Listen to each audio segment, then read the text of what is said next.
வணக்கம் ஃப்ரெண்ட்ஸ். பாண்டியன் ஸ்டோரில் இன்னைய எபிசோடில் என்ன நடக்க போகுதுன்னு ஒரு நட பார்த்துட்டு வரலாம் வாங்க.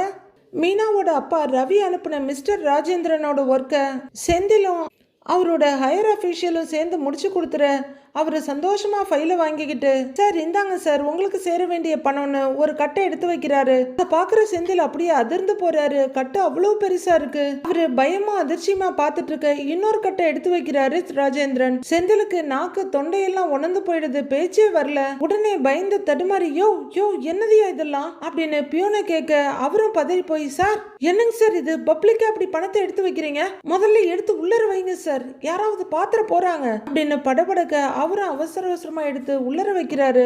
என்னங்க சார் வாங்க சார் அப்படின்னு பியூன் சொல்ல, சாரிங்க சார்ங்கிறாரு அவரு. வாங்க சார் வாங்க நான் பாத்துக்கிறேன் அப்படின்னு பியூன் அவரை கூப்பிடுறாரு. வெளியில வாங்க சார் அப்படின்னு பியூன் நடக்க, ரொம்ப தேங்க்ஸுங்க சார் அப்படின்னு சொல்லிட்டு ராஜேந்திரன் போறாரு. என்னங்க சார் நீங்க அப்படின்னு அவர் பின்னாடியே பியூன் போக, இங்க செந்திலோட முன்னெத்தி ஃபுல்லா வேர்த்து வழியுது. முகத்துல இருந்து அருவி மாதிரி வேர்த்து கொட்டுது பயத்துல.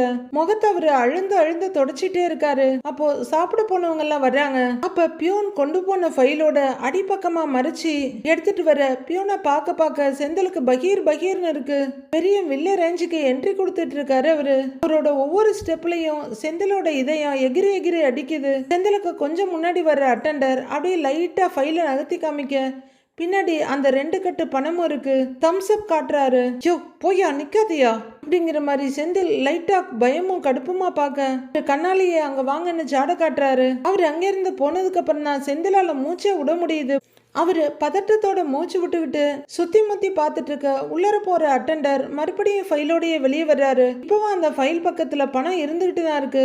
சார் அம்புட்டு கான்ட்ராக்ட் எடுத்திருக்காரு, ஆனா பணத்தை எப்படி கொடுக்கணும்னு தெரியல அப்படின்னு சொல்லிக்கிட்டு செந்திலோட டிரா பக்கமா வர்றவரு அவரே திறந்து அதுக்குள்ள அந்த கட்டு பணத்தை எடுத்து வைக்கிறாரு. சார் ஏஇ சாருக்கு கொடுக்க வேண்டியதெல்லாம் கொடுத்தாச்சுங்க சார். நெல்லுக்கு எரிக்கிற தண்ணியில கொஞ்சம் புல்லுக்கும் போற மாதிரி எனக்கான பணத்தை நான் வெளியிலேயே எடுத்துக்கிட்டேங்க சார். இனிமே யார்கிட்டயாவது கமிஷன் விஷயமா பேசணும்னா என்ன கூப்பிடுங்க, நான் உடனே ஓடி வந்துடுறேன், ஓகேவாங்க சார் அப்படின்னு பியூனே பேசிட்டு அங்கிருந்து போக செந்தில் அப்படியே சில மாதிரி உட்கார்ந்துருக்காரு.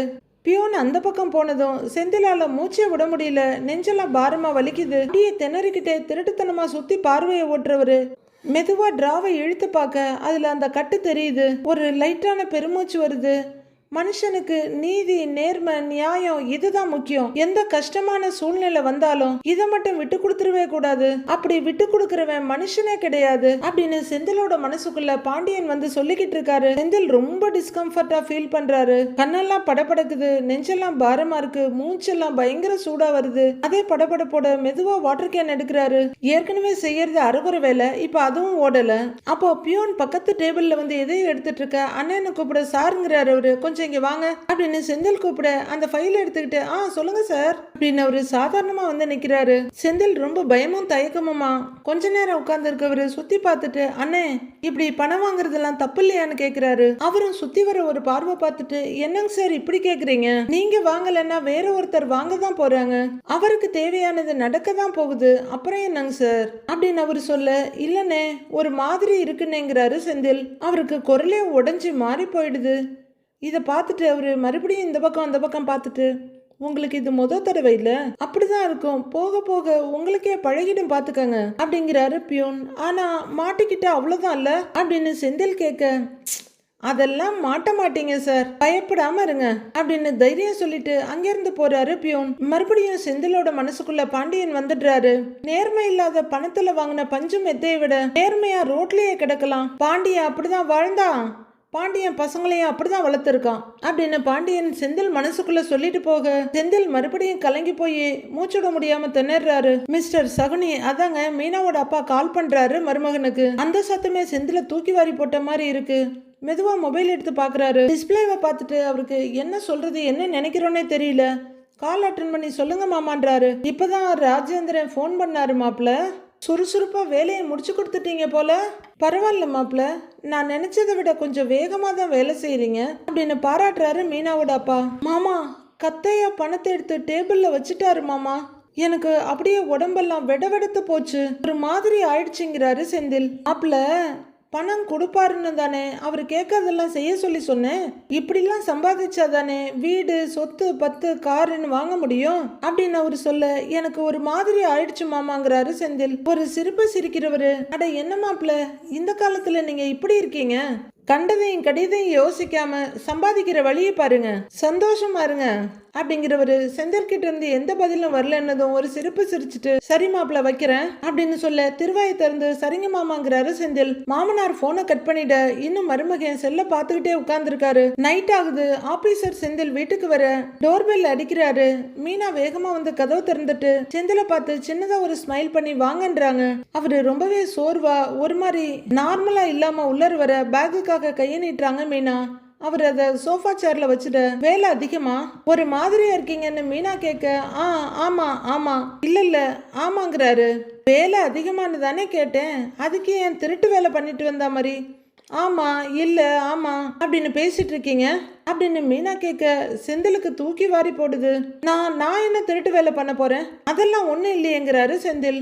இல்ல நீங்க ஆள் சரியில்லை, காலையில உங்ககிட்ட சம்பந்தமே இல்லாம கத்தி சண்டை போட்டேனே அதனால கோவமா இருக்கீங்களா அப்படின்னு கொஞ்சம் கவலையும் நிறைய கலக்கமுமா கேக்குறாங்க மீனா. ஆமா நீ அப்படி பேசுனங்கிறாரு செந்தில். ஏதோ சந்தேகப்படுற மாதிரி அப்படி பொசுக்குன்னு பேசிப்புட்ட அப்படின்னு செந்தில் கேட்க மீனா மெதுவா செந்திலோட கையெடுத்து கையில வச்சுக்கிட்டு சந்தேகம்லாம் படலங்க, அது வேற ஏதோ ஒரு கன்ஃபியூஷன், அந்த கோவத்தை தான் உங்ககிட்ட காமிச்சிட்டேன், எனக்கு உங்களை விட்ட வேற யார்கிட்டங்க காமிக்க முடியும் அப்படின்னு மீனா கேட்க என்னன்னா நீ ஈஸியா நினைச்சிருவல்ல அப்படின்னு செந்தில் சொல்ல சாரிங்க கோச்சிக்காதீங்கன்னு கன்னத்தை தடவி கொஞ்சுறாங்க மீனா. சரி நீங்க போய் ஃப்ரெஷ் ஆயிட்டு வாங்க, நான் உங்களுக்கு சூடா காஃபி எடுத்துட்டு வரேன் அப்படின்னு மீனா கேட்க சரின்னு மெதுவா தலையாட்டுறாரு. மீனா காஃபி பண்ண கிச்சனுக்கு போறாங்க. கொஞ்ச நேரம் அப்படியே நிக்கிறவரு டக்குன்னு ஞாபகம் வந்தவரா பேக தூக்கிக்கிட்டு ரூம்குள்ள போறாரு. போய் பீரோவை திறந்துட்டு பணத்தை எடுக்கிறாரு. பணத்தை வேகமா என்றாரு. இது 50,000, இது 60,000 அப்படின்னு ரெண்டையும் ஒட்டுக்க சேர்க்கிறவரு. இதெல்லாம் அப்பாவுக்கு தெரிஞ்சது அம்பிட்டு தான் நான் தொலைஞ்சேன் அப்படின்னு யோசிக்கிறாரு. நானும் யார்கிட்டையும் போய் கேட்கலையே, அவரா தானே கொண்டு வந்து கொடுத்தாரு, அப்புறம் வாங்குறதுல என்ன தப்பு இருக்கு அப்படின்னு யோசிச்சுட்டு நிக்கிறவரு. ஐயோ மீனா வந்துட போறா அப்படின்னு யோசிச்சுட்டு பயத்தோட பணத்தை உள்ளர வைக்கிறாரு. அதை உள்ளர வச்சு அது மேல அவரோட ட்ரெஸ் எல்லாம் கொஞ்சம் வச்சு மூடி வச்சுட்டு இருக்க மீனா கதவு கிட்ட வர்றாங்க. அவங்க கதவை திறக்க அவங்க அம்மாவும் அப்பாவும் நிக்கிறாங்க. மீனா அப்படின்னு அவங்க அப்பா கூப்பிட அம்மா அப்பா வாங்க உள்ள வாங்க அப்படின்னு மீனா இன்வைட் பண்ண அப்படின்னு ரெண்டு பேரும் சிரிப்போட உள்ளர வர்றாங்க. அவங்க கூடவே வர்ற மீனா ஏங்க அப்பா அம்மா வந்திருக்காங்க அப்படின்னு சொல்ல செந்திலும் வேகமா வெளியே வந்து வாங்க மாமாங்கிறாரு. அவங்க மாமியாரை பார்த்து வாங்கன்னு சொல்ல வரோன்னு சொல்லிட்டு ரெண்டு பேரும் சோஃபா கிட்ட வர்றாங்க. உட்காருங்க அப்படின்னு செந்தில் சொல்ல அவங்க மாமனார் உட்கார்றாரு. அவங்க மாமியார் உட்கார போக என்னம்மா திடீர்னு ரெண்டு பேரும் சொல்லாம கொல்லாம வந்து நிக்கிறீங்கன்றாங்க மீனா. நான் வரக்கூடாதான்னு அவங்க அம்மா கேட்க வரக்கூடாதுன்னு யாருமா சொன்னது, ஆனா நீங்க இப்படி திடீர்னு வரக்கூடிய ஆள்லாம் இல்லையே அதான் கேட்டேங்கிறாங்க மீனா. சரி இருங்க நான் போய் காஃபி போட்டு எடுத்துட்டு வரேன், நீங்க பேசிட்டு இருங்கன்னு மீனா உள்ளர போறாங்க. உட்காருங்க தென்னு செந்தில் சொல்ல இதோ வந்துடுறேன் அப்படின்னு அவங்க அம்மாவும் கிச்சனுக்கு வர்றாங்க. மீனா அங்க காஃபி போட்டுட்டு இருக்காங்க. அம்மா அங்க வந்ததை பார்த்துட்டு என்னம்மான்னு மீனா கேட்க நைட்டு என்ன சமையல்னு கேக்குறாங்க அவங்க அம்மா. தோசை ஊத்தலான்னு இருக்கேம்மான்னு மீனா சொல்ல பரவாயில்லையே தினமும் சமைக்கலாம் ஆரம்பிச்சிட்ட போல அப்படின்னு அடுப்பு மேடையை பார்த்துக்கிட்டே சொல்றாங்க அவங்க அம்மா. பாதி நாள் சமைக்கிறேன், மீதி நாள் என் மாமியார் வீட்டுக்கு ஓடிடுறேன் அப்படின்னு மீனா சொல்ல குன்னங்குடியில இருக்கிற வரையிலும் நீ இப்படிதாண்டி ஓடிக்கிட்டே இருப்ப, பேசாம நீங்க ரெண்டு பேரும் டிரான்ஸ்ஃபர் வாங்கிட்டு வேற எங்கேயாவது தூரமா போயிடுங்கன்றாங்க அவங்க அம்மா. அதிர்ச்சியோட திரும்புற மீனா ஏம்மா மாமியார் வீட்டுல இருந்து 4 கிலோமீட்டர் தான் தள்ளி இருக்கேன், அதுக்கே இங்க முடியல, இதுல நீ தூரமா வேற போ சொல்ற, என்ன ஆணவம் இருக்கும் உனக்கு அப்படின்னு மீனா கேட்டுட்டு இருக்க வெறுப்பா மகளை பாக்குற அவங்க அம்மா. இப்ப இருக்க பொண்ணுங்கெல்லாம் கல்யாணம் ஆன கையோட வெளியே போகணும்னு நினைக்கிறாங்க, நீ ஏன்டி இப்படி இருக்கிற அப்படின்னு அவங்க அம்மா கேட்க நான் கல்யாணம் ஆகுற வரைக்கும் தனியா தானே இருந்தேங்கிறாங்க மீனா. அவங்க அம்மாவுக்கு ஒரு மாதிரி சங்கடமா இருக்க எனக்கு கூட்டு குடும்பத்துல இருக்கிறதாமா பிடிச்சிருக்கு அப்படின்னு மீனா சொல்ல மகளை ஒரு மாதிரியா பாக்குறாங்க. இதுவே எனக்கு அங்க போறதுக்கு இன்னொரு வாய்ப்பு கிடைச்சதுன்னு வச்சுக்கோயேன் கண்டிப்பா போயிடுவேன் அப்படின்னு மீனா சொல்லிட்டு இருக்க இங்க செந்தில் குறுகுறுன்னு உட்கார்ந்து இருக்காரு. செந்தில பார்த்துட்டு கிச்சன் பக்கம் ஒரு பார்வையை பார்த்துட்டு மாப்பிள்ள ஏன் ஒரு மாதிரியா இருக்கீங்கன்னு கேக்குறாரு உங்க மாமனாரு. இன்னும் உங்களுக்கு குற்ற உணர்ச்சி போகலையா, நாம செஞ்சது சரியா தப்பான்னு இன்னமும் யோசிச்சுட்டு தான் இருக்கீங்களா அப்படின்னு அவரு கேட்க எப்படி மாமா போவோம் அப்படின்னு கேக்குற செந்தில் அவரை நிமிர்ந்து பாக்குறாரு. மாப்பிள்ள ஒரே ஒரு நாள்ல நீங்க செஞ்ச சின்ன வேலைக்கு 60,000 ரூபாய் கிடைச்சிருக்கு. அது சந்தோஷமா இல்லையா உங்களுக்குன்னு கேக்குறாரு அவரு. லைட்டா தலையை குனிஞ்சிட்டு, சுத்தமா சந்தோஷம் இல்லைன்னு சொல்ல மாட்டேன், லேசா சந்தோஷம் இருக்கதான் செய்யுது. ஆனா இந்த பணம் நியாயமான வழியில வந்திருந்தா ரொம்ப சந்தோஷப்பட்டிருப்பேன் அப்படின்னு செந்தில் சொல்ல, லைட்டா சிரிக்கிறவங்க மாமனாரு, மாப்பிள்ள நியாயமான வழியில இம்புட்டு பணம் ஒரே நாள்ல வருமா? அது வராதுன்னு உங்களுக்கே தெரியும்ல அப்படின்னு அவரு சொல்லிட்டு இருக்க. சரி நீ டீயை ஊத்தி குடி, நான் போய் அவங்களுக்கு கொடுத்துட்டு வந்துடுறேன்னு மீனா போறாங்க. ஏய் என்னடி இவ அப்படின்னு அவங்க அம்மா அங்கேயே நிக்கிறாங்க. இந்தாங்கப்பா அப்படின்னு மீனா நீட்டு அவரு எடுத்துக்கிறாரு. இந்தாங்கன்னு செந்திலுக்கும் நீட்டுறாங்க. என்ன மாமனாரும் மருமகனும் ரகசியம் பேசிட்டு இருக்கீங்களா அப்படின்னு மீனா கேட்க, செந்தில் திடுக்குன்னு நிமிந்து பாக்குறாரு. ஆனா அவங்க அப்பா ரொம்ப சாதாரணமா, அதெல்லாம் ஒண்ணும் இல்லம்மா, ஒரு வீடு விலைக்கு வருது, அதுதான் வாங்கிடலாமான்னு பேசிட்டு இருக்கோன்றாரு அவரு. ஓ உங்க மாப்பிள்ள வீடு வாங்க போறாங்களா அப்படின்னு மீனா கேட்க, அவங்க அப்பா அதே சிரிப்போட, ஏன் வாங்க கூடாதான்னு கேக்குறாரு. அப்பா இப்பதானேப்பா அவங்க வேலைக்கு சேர்ந்திருக்காங்க அப்படின்றாங்க மீனா. ஏம்மா அதெல்லாம் மனசு வச்சா முடியுமாங்கிறாரு அவங்க அப்பா. வாங்கிடலான்றாரு அவரு. வாங்கட்டும் வாங்கட்டும் அப்படின்னு சிரிச்சுக்கிட்டு மீனாவும் கிச்சனுக்கு போயிடுறாங்க. மாப்பிள்ள நான் இந்த வேலையெல்லாம் செய்ய மாட்டேன், நான் நேர்மையா தான் இருப்பேன்னு நீங்க சொன்னாலும் ராஜேந்திரன் கிட்ட யாரோ ஒருத்தர் இந்த காசை வாங்கிக்கிட்டு செய்ய தான் போறாங்க. அவர் வேலை ஒன்றும் தடைப்பட்டு நிக்க போறது இல்ல. உங்க மேல இருக்கவங்களும் கீழே இருக்கவங்களும் காசை வாங்கிட்டு தானே வேலையை செய்யறாங்க. அவங்கெல்லாம் சந்தோஷமா இருக்காங்க மாப்பிள்ள. இதோ பாருங்க மாப்பிள்ள, இப்ப வர்ற வாய்ப்பை விட்டுட்டு காலம் கடந்த பிறகு ஐயோ வந்த வாய்ப்பை விட்டுட்டோமேன்னு அப்புறம் புலம்புறதுல எந்த பிரயோஜனமும் இல்ல அப்படின்னு மீனாவோட அப்பா சொல்லிக்கிட்டே இருக்க, இவர் அப்படியே யோசனையா கேட்டுக்கிட்டே இருக்காரு. இதோ பாருங்க மாப்பிள்ள, மேல் மட்டத்துல இருந்து கீழ்மட்டம் வரைக்கும் எல்லா இடத்துலயும் எல்லா காலகட்டத்திலையும் இதெல்லாம் நடக்கிறது தான். முதல்ல குற்ற உணர்ச்சி பயம் இதெல்லாம் தூக்கி போட்டுட்டு சந்தோஷமா வாழ்க்கையை வாழ பாருங்க அப்படின்னு ரொம்ப நாசூக்கா மண்டையை கழுவுற மீனாவோட அப்பா, இங்க பாருங்க, நீங்க ஒண்ணு யாரும் செய்யாதத இதுவரைக்கும் நடக்காதத புதுசா செஞ்சிடல. என்ன இந்த விஷயத்தை செஞ்சதுக்கு அப்புறம் கொஞ்சம் கவனமா ஜாக்கிரதையா இருக்கணும், அவ்வளவுதான் அப்படின்னு மீனாவோட அப்பா சொல்ல, சரி கவனமா இருந்துக்கிறேன் அப்படிங்கிற மாதிரி தலையை அசைக்கிறாரு செந்தில். சூப்பர். செந்தில் சுண்டலி பணத்துக்கு ஆசைப்பட்டு பாதாள சாக்கடைக்குள்ள விழுந்துருச்சு. கதிர் பெட்ல படுத்திருக்காரு. ஆனா ஒரு மாதிரி டிஸ்கம்ஃபர்ட்டா இருக்கு அவருக்கும். இப்படி இப்படின்னு புரண்டிட்டு இருக்கவரு மெதுவா எழுந்து உட்கார்ந்து எதிரில் பாக்குறாரு. அங்க ராஜி மொபைல் டார்ச்சை வச்சுட்டு எழுதிட்டு படிச்சுட்டு இருக்காங்க. அந்த அரை இருட்டுல சின்ன வெளிச்சத்தையும் ராஜியையும் கிளியரா இல்லாம கண்ணை கசக்கிட்டு பாக்குற கதிர் பயந்து நடுங்கிடுறாரு. ஐயோ அம்மா அம்மா அப்படின்னு அவரு கத்த, ராஜி வேகமா இறங்கி ஓடி போய் லைட்டை போடுறாங்க. சாரி சாரின்னு சொல்லிக்கிட்டு வர தலையில அடிச்சுக்கிட்டு நீதானாங்கிறாரு கதிர். பயந்துட்டியா நீன்னு கேட்க, சே அப்படின்னு தன்னையே திட்டிக்கிற கதிர் இப்ப மணி என்னன்னு கேக்குறாரு ராஜி கிட்ட. 2 மணின்னு ராஜி சொல்ல, ஊஃப் இப்படி நடுராத்திரி 2 மணிக்கு செவரு ஓருமா பேய் மாதிரி இப்படி எப்படியோ முணங்கிக்கிட்டு இருந்தா பயப்படாம பின்ன என்ன பண்ணுவாங்க அப்படின்னு இன்னும் பயந்து நடுங்குற குரல்ல கேக்குறாரு கதிர். முணங்கிக்கிட்டு இருந்தனா? நான் படிச்சுக்கிட்டு இருந்தேன் அப்படின்னு ராஜி சொல்ல, நல்லா படிச்சப்போ படிக்கிற நேரமா இது அப்படின்னு கதிர் கேட்க, படிக்கிறதுக்கு நேரம் காலம் எதுவும் இருக்கா என்ன அப்படின்னு ராஜி கேட்க, கதிர் ராஜி ஒரு மாதிரியா பார்த்துட்டே உட்கார்ந்து இருக்காரு. ராஜியும் தலையில இருந்து கால் வரலும் ஒரு பார்வை பார்த்துட்டு என்னங்கிறாங்க, காலையில படிக்கலாம் ஒழுங்கா வந்து படுங்கிறாரு அவரு. இல்ல பரவாயில்ல எனக்கு தூக்கம் வரலன்றாங்க ராஜி.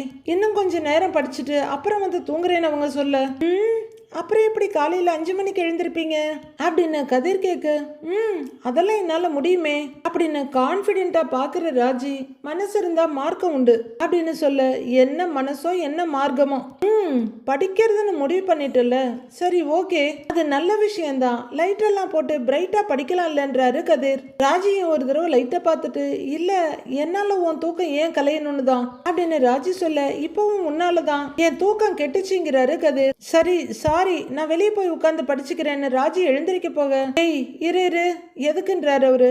என்ன பயமுறுத்தினது போதாதுன்னு வீட்டுல இருக்க எல்லாரையும் எழுப்பி பயமுறுத்தி விடணுமா அப்படின்னு கதிர் கேட்க, நீ என்ன நான் என்ன செஞ்சாலும் குத்தம் சொல்ற அப்படின்னு ராஜி ஒரு மாதிரியா பார்த்துட்டு கேக்குறாங்க.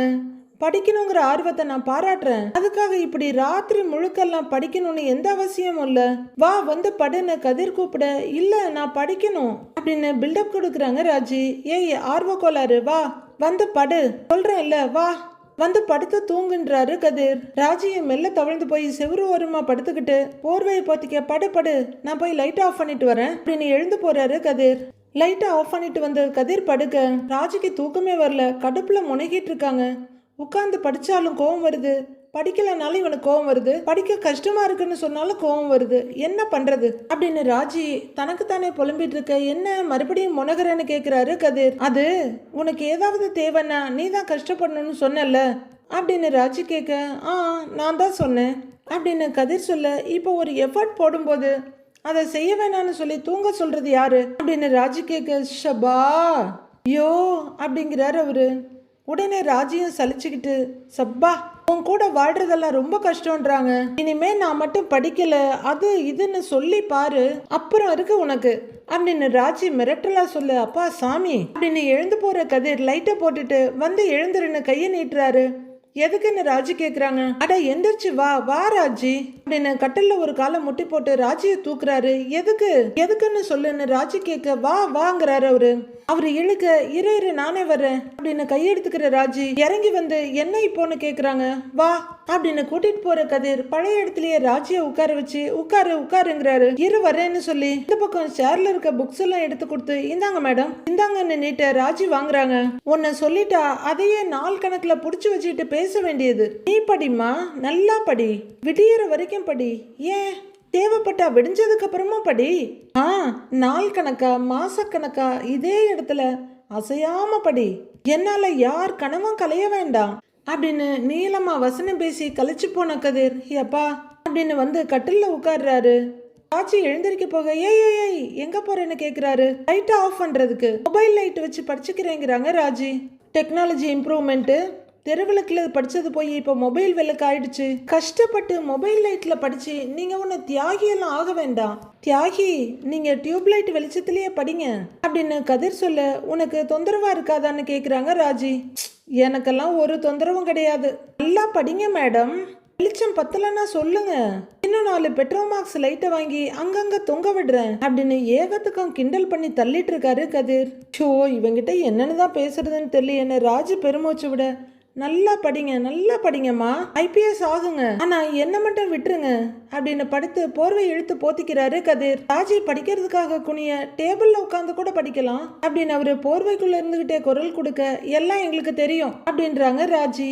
அதுதானே உனக்கு தெரியாது ஏதாவது இருக்கா என்ன அப்படின்னு கதிர் சொல்ல. ராஜி கோவமா நிமிர குட் நைட் அப்படின்னு தலையை போத்திக்கிட்டு கையை மட்டும் வெளியே நீட்டி ஒரு வேவ் பண்றாரு கதிர். ராஜி கதிரையை முறைச்சிட்டு உட்கார்ந்துருக்காங்க.